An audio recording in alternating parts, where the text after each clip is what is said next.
Man, you know what's interesting? You ever think about the law of attraction? Is it real? Can it really affect your daily decisions, your future? Can you really change your reality? Today on Snip Talks MMA, we're going to talk about how the law of attraction affects MMA fighters, their thought process, their philosophies, and is it real? Thank you for checking me out today. Here we go.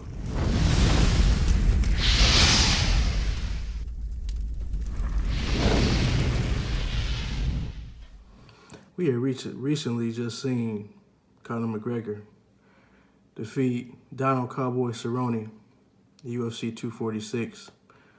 It's a pretty good fight. I know it's 40 seconds, but we learned a lot in that fight, especially from Conor and the whole thought process, the philosophy of what he's trying to do. He said he want to fight 3 or 4 times.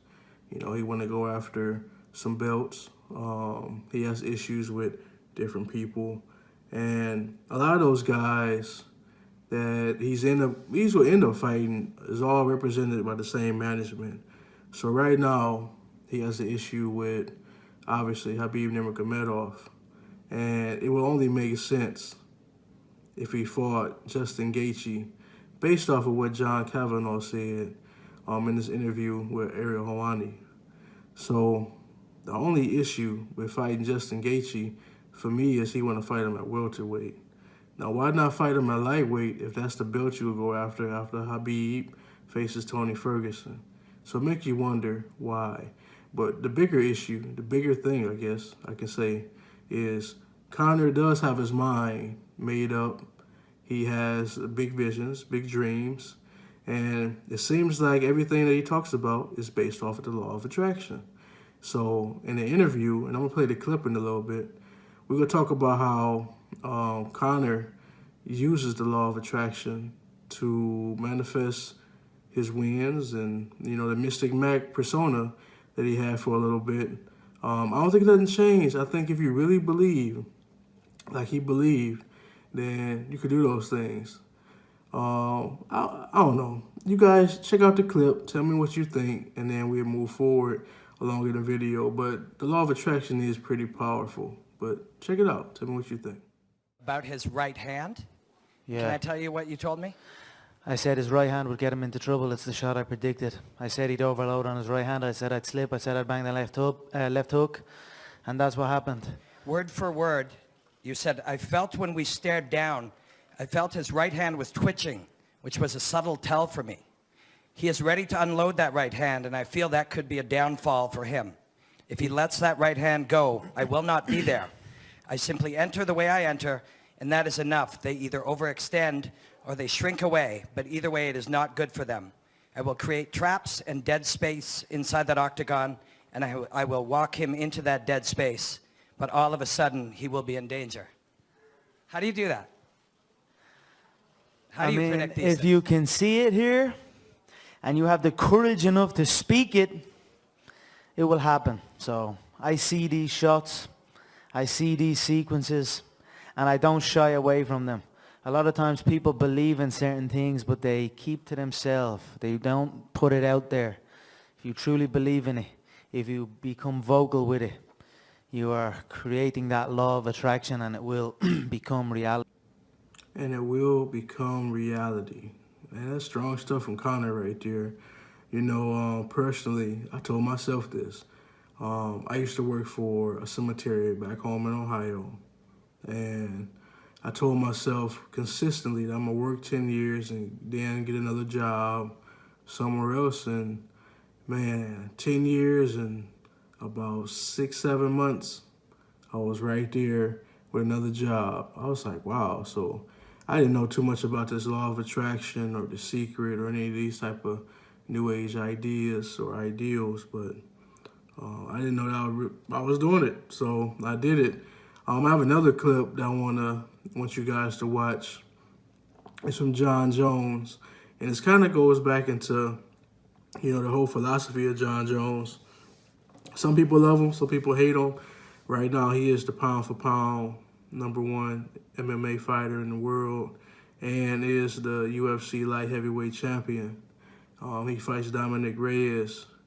And the video, to come in the next couple of days, I'll make sure I drop that video for you guys.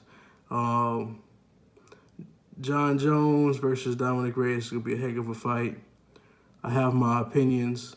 To give you guys a sneak peek into the video, I say that one thing for sure Jon Jones is going to do is he's going to oblique kick the heck out of Dominic Reyes and protect his legs from them low kicks from Dominic Reyes. It'll be an interesting fight, but I'm going to play this clip.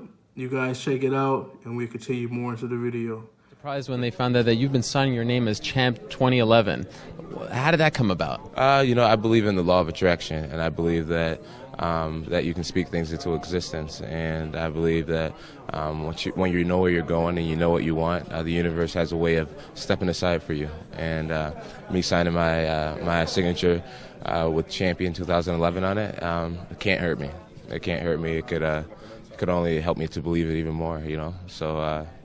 So yeah, I mean, it works for me. Man, very powerful video by Johnny Bones Jones. One thing that all fighters have is you got to have extreme confidence, and you have to be willing to understand that you got to think about the present. You can't think about the future.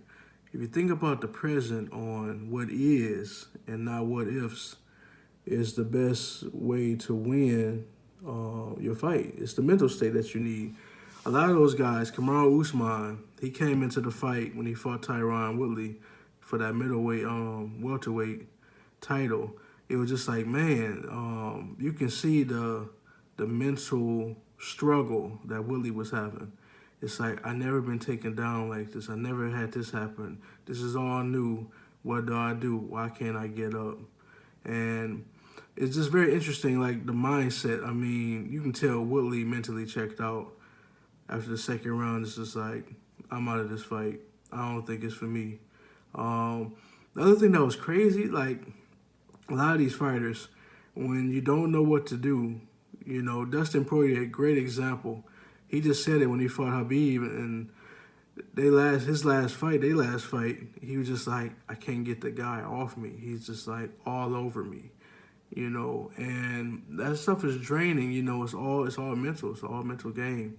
You guys change the thinking of everything. And that's one reason why when Habib faces Tony, the fight's going to be crazy because, I know his wife and say the different things about Tony's mental health and mental issues, and him and Dana was going back and forth sometime, whatever, last year in June. But it's going to be very interesting to see how the fight go because I don't think Habib can mentally break Tony Ferguson just because Tony's like Brendan Shaw would say, man, he's a different animal. So we can see, but the whole mental game, the law of attraction when it comes to these fighters is very important. Not just MMA, any sport, honestly. It don't have to always be boxing or kickboxing or judo, sambo, any of the martial arts, but you can play basketball. I know in my last video I mentioned about Kobe Bryant and everything, but that Mamba mentality, that's real, man. LeBron talk about it all the time. You visualize what you're going to do, and you go out there and do it.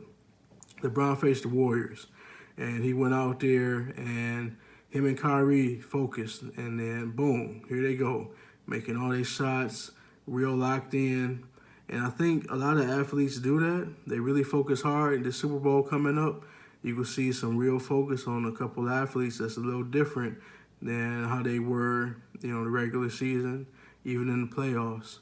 So it's all about the mental state, and I'm really excited to see how it's going to play out with these upcoming fights next weekend, February 8th. It's going to be real bananas. That's my word right there, bananas.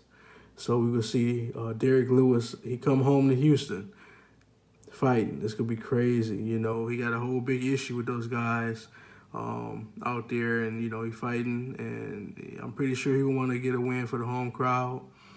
Man, Derek Lewis, mental state, man, great example, man. He was losing against Drago, and he went ahead and pulled off the victory because even though he was losing the fight, he realized, hey, I can still knock him out. And he caught him. Bam. Lights out, ladies and gentlemen. So I think if you keep your mental state strong with everything you do, outside of sports, outside of anything, you will succeed. The best thing to do, again, think about what is. Don't think about what if. So think about the future. Think about exactly what's going on right now, and that's how you go win.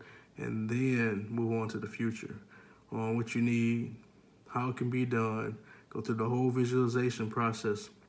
If you don't have a vision board, get you a vision board, do affirmations, meditation.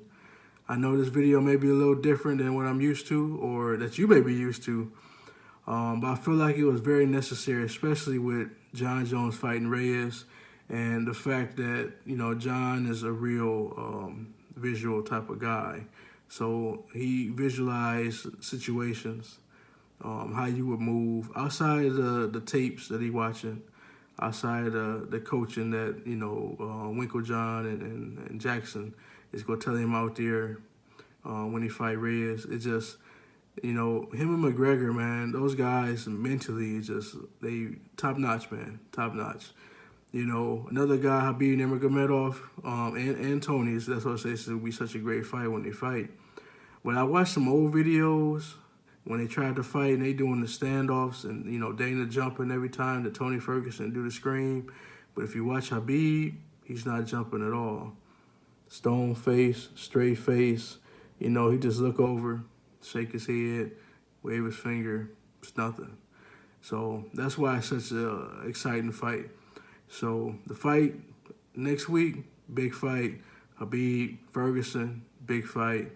I mean, we got some good ones, man. Also, we see Valentina get back out there against Choogan. And I know that the one fight everybody talk about when she knocked out Jessica High, and it was a heck of a high kick. High kick, she baited her in, you know, body kick. So when that high kick came, it was lights out. So that's going to be a great fight. I'm excited about this card. Let's go, man. Let's go. Thank you for checking me out today. SnipTalksMMA. Like, comment, share, subscribe. Catch me on the next one. Peace.